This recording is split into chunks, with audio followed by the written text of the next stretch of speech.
আজকে যাকে ভিডিও করছি সে আজকে আমার কাছে রোগী হিসাবে আসে নাই। এই ভদ্র মহিলা আমার কাছে গত 1 বছর আগে সাংঘাতিক আর্থ্রাইটিস ব্যথা নিয়ে, অর্থাৎ তার পুরো শরীরের জয়েন্টে জয়েন্টে ব্যথা ছিল। এমন এক জয়েন্ট ছিল না যে এই জায়গায় ব্যথা ছিল না। তো আমার কাছে এসেছে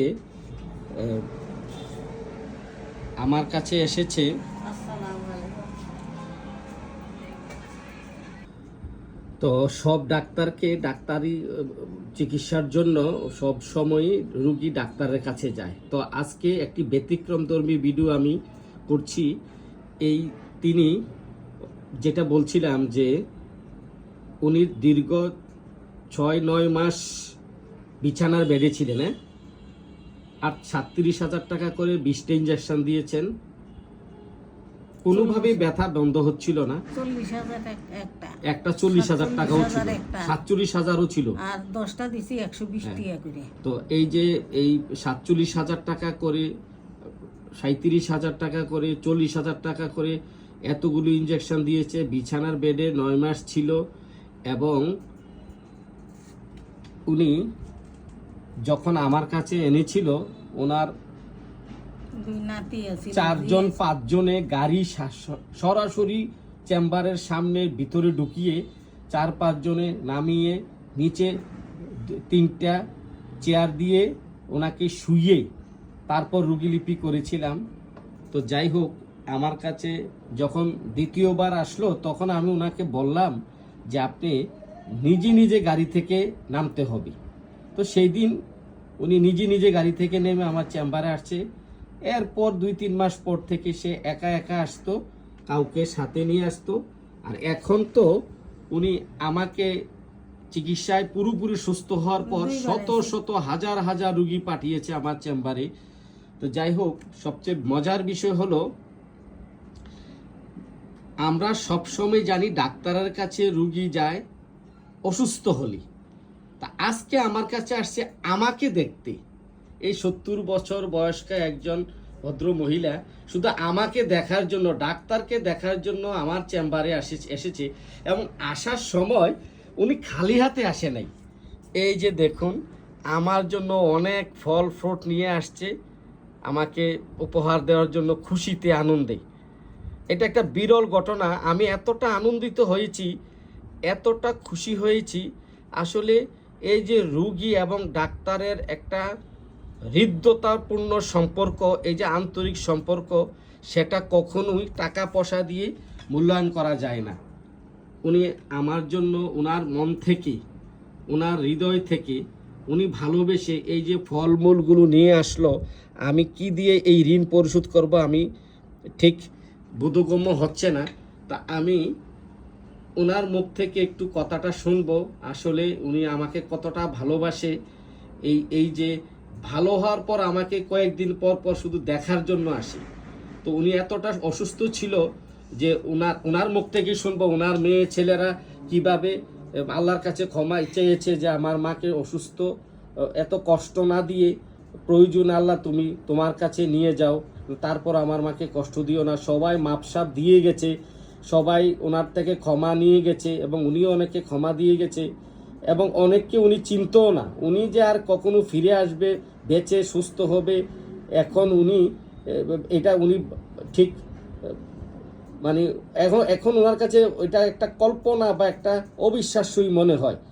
এখন উনি সারা বাংলাদেশ ঘুরে প্রত্যেক মেয়েদের বাড়িতে বাড়িতে হেঁটে হেঁটে যায়, সব জায়গায় যায়।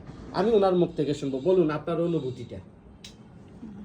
আসসালামু আলাইকুম স্যার। আমার অনেক অসুস্থ আছিলাম আমি আমার ছেলেরা নাতি আমার গাড়িত করে আনছে, আইনে ফাতালি করিয়া স্যারের চেম্বারে শোয়াইছে। শোয়ানোর পরে রুগী বিদায় করে দেওয়ার পরে আমার দেখার পরে আমি একবার দেখার পরে আমার এই ওষুধ দিছে, আমার সব কিছু শুনে এরপরে আমার ওষুধ দিছে। ওষুধ দেওয়ার পরে আমি 11 মাস ওষুধ খাইছি। আল্লাহ দিলে আমি এখন সুস্থ আছি, আমার মন খুশি আছে। আমি খুশির থেকে আমি স্যারের 2-3বার করে দেখতে আইছি, নাহলে তো এ বলবো যে না আমার রুগী সুস্থ হয়ে গেছে, আমার কোনো সময় আইয়া তো একটু কথাও কইলো না, দেখাও দিল না। তো রুগী যায় মানুষের কাছে অসুস্থ হইলে আমি সুস্থ হইয়া আমি স্যারের লগে কথা কইতে মাইছি, দেখা করতাম আইছি।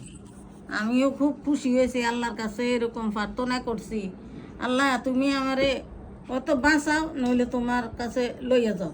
আমার আর সহ্য হয় না, আমি আর থাকতাম পারি না। আমার ছেলেরা মেয়েরা চিল্লানি, আমার শিক্ষার দেখে আমার ছেলে মেয়েরা সবাই কাঁদছে। আমার মেয়েতো ছেলে বিদেশ থেকে আইয়া পড়ছে, 1 মাস 10 দিনের দিন আইয়া পড়ছে।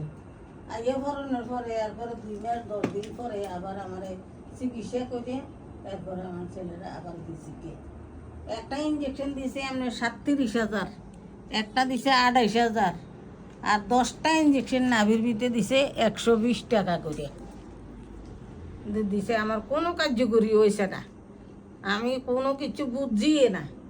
এরপরে স্যারে আমার ওই ওষুধ দিল, আমি 11 মাস একটানা ওষুধ খাইছি। আল্লাহর রহমতে আমি দোয়া করি, স্যারেরও দোয়া করি, আল্লাহ স্যারের আরও হয়াত দান করক, আল্লাহ বাঁচাইয়া রাখক। আমি সুস্থ হয়েছি, আমি অনেক খুশি, অত্যন্ত খুশি হয়েছি। আমার কোনো ব্যথা বেদনা কিচ্ছু নাই, আমি সুস্থ। আমি এই মেয়ের বাদ যাই, হে মেয়ের বাদ যাই, হে মেয়ের বাদ যাই, সবার বাড়িতে আমি আডি, এই ঘরে যাই, এই ঘরে যাই, সবার বাড়িতে যাই। তা কি বলবো আপনার কাছে, কি দিয়া বুঝাবো ভাষা, আমি কিভাবে আসিলাম। আমি বিস্তার ভিতরে সময় আমারে গোসল করাইতেও নিলে 2-3 জনে নিছে। আমার ছেলে গোসল করাইয়া সারলে ফাতালি কোলো করে এনে বিছনার ভিতরে শোয়াইছে, আবার উড়াইয়া নিয়ে গোসল করাইছে। ফর্সা পায়খানা করতাম গেলে 2-3 জনে ডেনার ধরে রাখছে, এরপরে আমার আইনে আবার ঘরে শোয়াইছে। আমার মেয়েরা বেড়াইয়া আমার পানি খরচ করে দিছে। আর কি বলবো, আমি কিরকম অসুস্থ আছি। আবার বলুন কথাটা, এই কথাটা আবার আপনার মেয়েরাও আপনাকে? আমার মেয়েরা আমারে সেবা করছে, একজন বিকালে গেছে, একজন সকালে গেছে, একজন মানে রাতে আপনি গেছে। বাথরুম করার পর পায়খানা করার পর তারা সূচু করিয়ে দিয়েছে, হ্যাঁ। এতটাই আপনি অসুস্থ এই ছিলেন? পানি খরচ করে দিছে, কিন্তু আমি নিজে হাতে কোনো কিছু খাইতেও পারছি না, চলাফিরেও করতাম পারছি না। মহান আল্লাহর রহমতে আমি সব কিছুই করতাম পারি। আমার নিজের কাপড় চোপড় আমি নিজে দিতাম পারি, গোসল একজনে করাইয়া দিলে করছি, আর নাহলে এমনি রয়েছি। মেয়েরা ইয়া গোসল করাইছে, মানে আমি নিজে সব করতাম পারি, একজন এক জিনিস করিও দিতাম পারি। আল্লাহ আমার উপরে, স্যারের উপরে এত বড় রহমত আল্লাহ দিছে, আমাকে করছে। তো স্যারে কোনো কিচ্ছু না, কোনো কিচ্ছু না, উসুলা মারিনেও আল্লাহ, বাঁচাইনেও আল্লাহ, রিজিকের মালিক, হয়াতের মালিক আল্লাহ, কিন্তু স্যার হয়েছে একটা উসুল্লা। আমার ইমান বিশ্বাস হের উপরে পুরোপুরি হয়েছে দেখে আমি এর কাছে আবার আইসি দেখা করতাম। বিশ্বাস যদি না থাকতো, ইমান যদি না থাকতো, আমি সুস্থ যদি না হইতাম, তাহলে আমি অন্য ডাক্তারের কাছে আবার যাইতাম। তখন তো আমি যার দ্বারা সুস্থ হয়েছি তার লগে আমি আইয়া দেখা করছি, আমার মনও খুশি হয়েছে, স্যারও খুশি হয়েছে। আসসালামু আলাইকুম। আমি অত্যন্ত আবেগে আপ্লুত যে আমাকে প্রায় সময় রুগীরা বিভিন্ন জিনিস তার নিজের নিয়ে আসে, যেমন নিজের গাভীর দুধ নিয়ে আসে 4 লিটার, 3 লিটার, 5 লিটার করে। আমি অনেক রেগে গেলেও, বিরক্ত হলেও, অনেক বকা দিলেও, তারপরেও বলে যে না আপনার জন্য এনেছি, এটা আমার নিজের, আমরা যে উপকার পেয়েছি আপনার ওষুধ খেয়ে। তো অনেকে ডিম নিয়ে আসে, অনেকে চাউলের খুদ নিয়ে আসে, অনেকে বিভিন্ন তরকারি নিয়ে আসে, অনেকে পায়েস রান্না করে নিয়ে আসে। আসলে এই ভালোবাসা কখনো বিনিময় দিয়ে প্রকাশ করা যাবে না, অর্থের বিনিময়ে, কোনো কিছুর বিনিময়ে। তো এই রুগীদের ভালোবাসা আমি অত্যন্ত মানে সিক্ত, আবেগে আপ্লুত। আজকে আমি অনেক খুশি হয়েছি, এই যে একজন বয়স্ক বৃদ্ধ যিনি এখন সম্পূর্ণ সুস্থ অনুভূতি প্রকাশ করেছে, এবং উনি শত শত রুগী পাঠিয়েছে বিভিন্ন জায়গা থেকে। আজকে উনার আপনার পাঠানো রুগীগুলোও কি সুস্থ আছে? সুস্থ আছে, সবাই সুস্থ আছে। তো যাই হোক, আগে থেকে অনেক ভালো আছে, অনেক ভালো আছে। তো যাই হোক, আমি অত্যন্ত, এই যে উনি আমার জন্য, আসলে এই ফলটা খাবো কিছুক্ষণ পরে হজম হয়ে বের হয়ে যাবে, কিন্তু এই স্মৃতিটা মনে থাকবে সারা জীবন। তা আমি ওনার কাছে, ওনার ভালোবাসার কাছে অনেক ঋণী হয়ে গেলাম।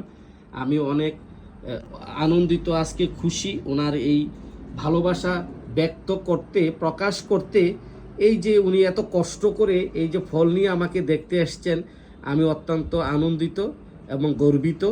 আমি ওনার দীর্ঘায়ু এবং সুস্থতা কামনা করছি। ধন্যবাদ আপনাকে।